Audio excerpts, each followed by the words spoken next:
Hey guys, I'm gonna show you how to turn an empty box into a really cute summer clutch. So to create the clutch, the first thing you need is an empty box. Then you need the tape, and you can pick whichever colors or prints that you want. I recommend that you pick a color for the inside for your lining and then like a printed pattern for the outside of the box. Then you're also going to need a decorative button to make a closure at the front, a ruler, a marker, a hot glue gun, an X-Acto mat, and an X-Acto knife. So the first thing you want to do is tape off the open parts of the box, like you're wrapping a Christmas present.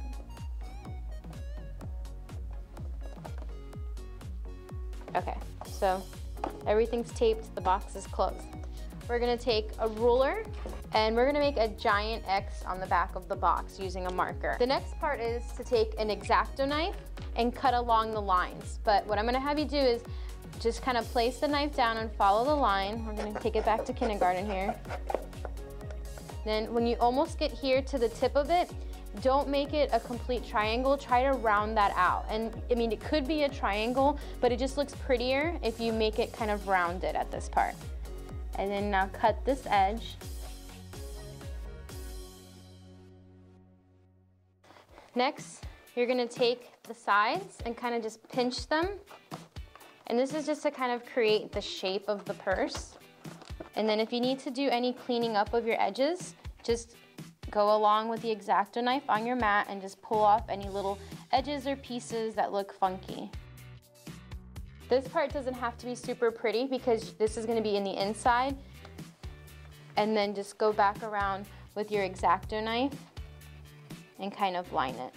Then you could just take the top edge of this tape and just fold it over as nice as you can. But again, the outside lining will cover this, so it doesn't have to be 100% perfect. And then just keep taping the inside. Now, one tip that I have for you is if you overlap the tape, it looks nicer. And now for the inside of your box, if you want to leave it blank, you can. But I do recommend that you at least do this part because you don't want to look ratchet when you open your purse and people see that it's cardboard. So just smooth out your tape inside. So the next part, you're gonna use your X-Acto mat to make a giant sheet of duct tape. And you're just gonna wanna slightly overlap that so that you create that sheet.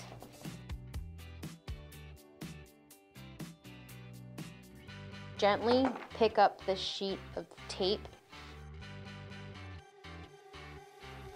and place your box down. And then just kind of lay this on as smooth as you can. Try to make these cuts as clean as you can and as even, but you do need to make sure you leave enough that it folds over. Now here, when you get to the inside corner, cut a little line into it so you can fold that over.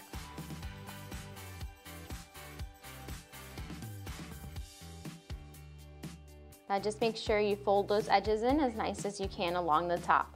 So just take the remaining tape and just fold it over. Depending how it looks at the bottom, you may have to tape over. In my case, because I still have some box showing, I'm gonna have to make sure that this top piece covers that. But having extra tape underneath it just reinforces the cardboard, so it's okay if there's like an extra layer underneath, especially at the bottom when you put all your heavy stuff inside. Then when you get to these sides again, just fold them over again. If you have any long pieces, you can take scissors or an X-Acto knife and just trim them up a little bit. Now for this one, I made the sheet extra big so that I can wrap those corners, the sides into it. So I'm just gonna kind of like visually try to measure it out. Then I'm folding this down under here. All right, so carefully use your X-Acto knife to kind of cut off some of that excess, just so it makes it easier. So take your corners and fold them in. So now all you have to do is kind of go back and trim that excess. But I can feel that the box is right here. I'm just gonna kind of let it have about 1/2 inch extra of tape so that it folds.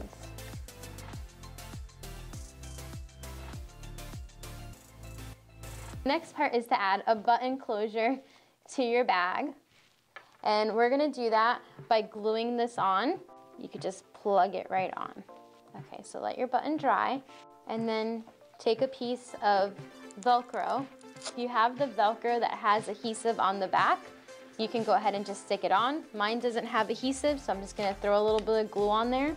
Don't place your Velcro right at the edge because you don't want it to rip off. Give it about 1/2 inch back. Now the trick here is, so that it lines up, is to stick on the back part right here and glue directly onto it. And you want to hold it down for a few seconds, give it time for the glue to dry before you pull it off. Then once it's all dried, you can lift it open and your clutch is complete. If you end up making this clutch, make sure you tag us at #StyleBlazer so that we can check it out. Also, let us know if you want to see us do any other tutorials by commenting below. Bye guys!